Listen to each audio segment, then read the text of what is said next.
11.3 शुरू करते हैं।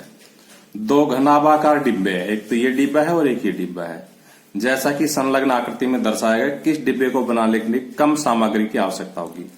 जब हम इस डिब्बे को बनाएंगे तो इसके नीचे पहले पिंदा बनाएंगे, फिर उसके ऊपर चद्दर खड़ी कर देंगे 4। एक चद्दर ये खड़ी कर दी, एक ये खड़ी कर दी पीछे, और फिर ऊपर से चद्दर ढक देंगे तो डिब्बा बन जाएगा।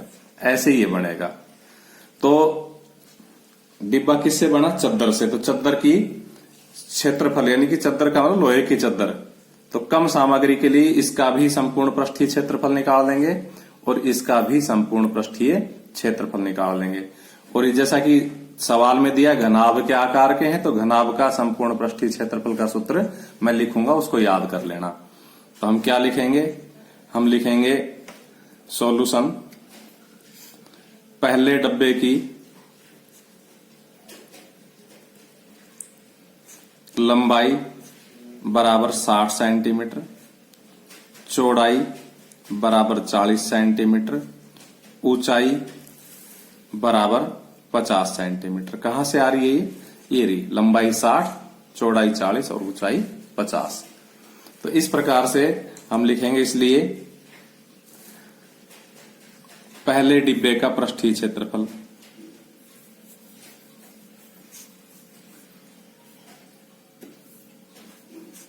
और इसका सूत्र होता है 2 लंबाई गुणा चौड़ाई प्लस चौड़ाई गुणा ऊंचाई प्लस ऊंचाई गुणा लंबाई। L माने लंबाई, B माने चौड़ाई, H माने ऊंचाई। इसमें मान रख दो 2 60 गुणा 40 लंबाई गुणा चौड़ाई प्लस चौड़ाई गुणा ऊंचाई प्लस ऊंचाई गुणा लंबाई। और आगे बढ़े तो देखो 6 चौकू 24 और डबल 0, एक ये और एक ये। 4 पंजे 20 और वही डबल 0, 6 पंजे 30 और वही डबल 0। इन सबको जोड़ लो। देखो 3 और 2 5 और 2 7, तो 7400 आया ये जुड़ के। कितना हो जाएगा? 2 चौको 8 और 2 सत्ते 14 वर्ग सेंटीमीटर। फिर हम लिखेंगे दूसरे डिब्बे की लंबाई, दूसरे डिब्बे की लंबाई। तो देखो दूसरा डिब्बा ये, इसकी लंबाई भी 50 है, चौड़ाई भी 50 है, ऊंचाई भी 50 है। वास्तव में ये क्या बन जाता है? घन बन जाता है। लेकिन इसने सवाल में घनाभ लिखा है, इसलिए हम घनाभ के हिसाब से कर लेते हैं। तो क्या हो जाएगा? लंबाई 50 सेंटीमीटर, चौड़ाई बराबर 50 सेंटीमीटर और ऊंचाई बराबर 50 सेंटीमीटर लिखेंगे। इसलिए दूसरे डिब्बे का पृष्ठीय क्षेत्रफल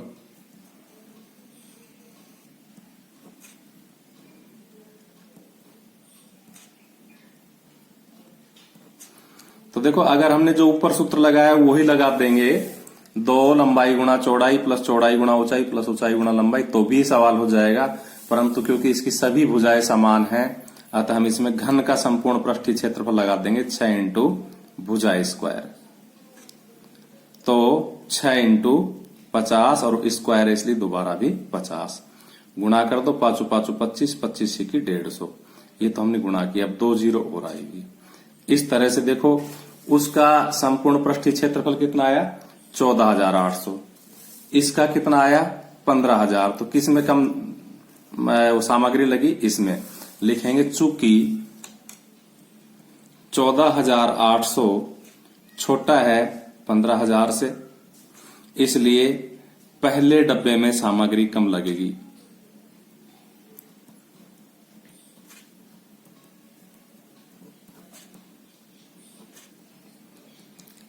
अब हम चलते हैं दूसरे सवाल की ओर। आंसर दूसरा सवाल हमारा है 80 सेंटीमीटर गुणा 48 सेंटीमीटर गुणा 24 सेंटीमीटर माप वाले एक सूटकेस को तिरपाल के कपड़े से ढकना है। कपड़े से ढकना मतलब उसका कवर बनाना है। तो कवर में उतना ही कपड़ा लगेगा जितना कि इसका संपूर्ण पृष्ठीय क्षेत्रफल होगा सूटकेस का, और जिसकी लंबाई चौड़ाई ऊंचाई अलग अलग हो क्या होता है? घनाभ के आकार का होता है। तो हम यहाँ एक सूटकेस का संपूर्ण पृष्ठ निकाल देंगे, तो एक सूटकेस पे लगने वाले कपड़े का क्षेत्रफल आ जाएगा। ऐसे 100 सूटकेसों के लिए निकालना है हमें, तो उसको 100 से गुणा कर देंगे तो 100 सूटकेसों पर लगने वाला कपड़ा आ जाएगा। उस कपड़े की चौड़ाई तो दे रखी 96, तो कितना मीटर लंबा लगेगा ये हमें ज्ञात करना है। तो हम सबसे पहले लिखेंगे सूटकेस की माप। सूटकेस की लंबाई कितनी दी हुई है? 80। पहली लंबाई होती है, दूसरी चौड़ाई होती है, तीसरी ऊंचाई होती है। तो 80 सेंटीमीटर। चौड़ाई 48 सेंटीमीटर, ऊंचाई 24 सेंटीमीटर लिखेंगे। इसलिए एक सूटकेस का पृष्ठीय क्षेत्रफल बराबर वही फॉर्मूला लग जाएगा, 2 लंबाई गुणा चौड़ाई प्लस चौड़ाई गुणा ऊंचाई प्लस ऊंचाई गुणा लंबाई। तो देखो 2 लंबाई की जगह 80 यहां से, चौड़ाई की जगह 48 यहां से, फिर चौड़ाई की जगह 48, ऊंचाई की जगह 24 और फिर ऊंचाई की जगह 24, लंबाई की जगह 80। इसको कैलकुलेट करते हैं। तो देखो 2 जीरो लगा दो पहले ये वाली, अब 8 से गुणा करो, 8 8 64, 8 चौक 32 और 6 80 के 38। इसको 24 को 48 से गुणा करो तो 24 8 कितना होगा? चलो मैं इसको आपको रफ में करके दिखा देता हूं। यहां पर कर लेते हैं पेज में। 24 गुणा 48, 4 8 32, 4 चौक 16 और 3 19, 2 8 16, 2 चौक 8 और 1 9, 2 9 और 6 15, 10 और 1 हासिल का 11, 1152, 1152।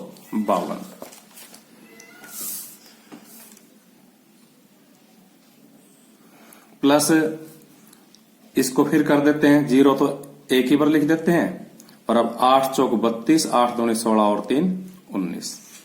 अब इन सबको जोड़ लेते हैं। तो देखो 0 2 0 कितना आएगा? 2 2 और 5 7 और 4 11, हासिल 1 10, 11 11 और 8 19, फिर हासिल 1 2 3 और 3 6 गुणा 2। तो कितना आ जाएगा ये? 2 दूनी 4, 2 एकम 2, 2 नीम 18, 2 छिकी 12 और 1 13। ये एक सूटकेस का आया है। हमें कितने सूटकेस का निकालना है? 100 सूटकेस का निकालना है। तो हम क्या लिखेंगे? हम लिखेंगे इम्प्लाइज एक सूटकेस पर लगने वाला कपड़ा, और अब यहां लिखेंगे इम्प्लाइज 100 सूटकेस पर लगने वाला कपड़ा।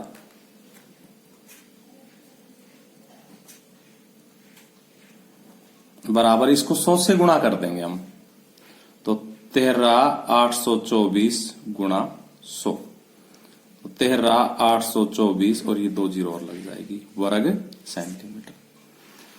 देखो जो हमें कपड़ा मिलता है वो आयताकार मिलता है। कैसा मिलता है? आयताकार मिलता है। इसलिए जो कपड़ा है उस कपड़े की चौड़ाई कितनी दी हुई है? 96। तो ये आयत की चौड़ाई दे दी, तो हमें क्या ज्ञात करनी है? आयत की लंबाई ज्ञात करनी है कि कितना मीटर तिरपाल लगेगा। तो हम लिखेंगे अकॉर्डिंग टू क्वेश्चन, तिरपाल का क्षेत्रफल, क्योंकि उसी तिरपाल से तो लगेगा उसका सूटकेस का कवर, तिरपाल का क्षेत्रफल बराबर 100 या लगने वाले कपड़े का क्षेत्रफल या 100 सूटकेसों का वक्र पृष्ठ।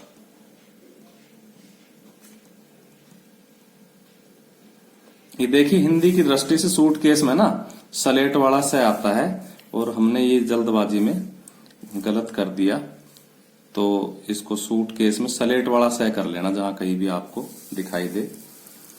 तो 100 सूटकेसों का वक्र पृष्ठ। अब देखो तिरपाल का क्षेत्रफल तो क्या हो जाएगा? लंबाई गुणा चौड़ाई, और 100 सूटकेसों का क्षेत्रफल हमने निकाल लिया, 13 82 400। अब हमारी लंबाई कितनी है ज्ञात करनी है। लंबाई क्या करनी है? ज्ञात करनी है। चौड़ाई कितनी दी हुई है? 96, तो गुणा 96 बराबर 1382,400। अब हमें लंबाई ज्ञात करनी है, तो लंबाई बराबर 1382,400 बटा 96। इसका हम भाग कर देंगे, तो भाग आपको फिर से रफ में करके दिखा देते हैं, या आप खुद भी कर सकते हो। 1382,400 भाग 96, 96 एकम 96, 18 में से 8 में से 6 गए तो 2, और 13 में से 9 गए तो 4।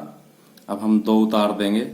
अब देखो 9 का पहाड़ा पड़ेंगे तो 9 चौक 36, 4 छिकी 24, 4 नीन 36 और 2 38, 12 में से 4 गए तो 8, 11 में से 8 गए तो 3। अब हम 4 उतार लेंगे तो देखो 384 फिर आ गया, तो फिर 4 बढ़ जाएगा, तो 144 डबल जीरो, ये दोनों जीरो यहां लग जाएगी। कितना आ जाएगा? 144 डबल जीरो सेंटीमीटर। उसने पूछा है मीटर में कि कितने मीटर कपड़ा लगेगा, लिखेंगे आता है तिरपाल की लंबाई।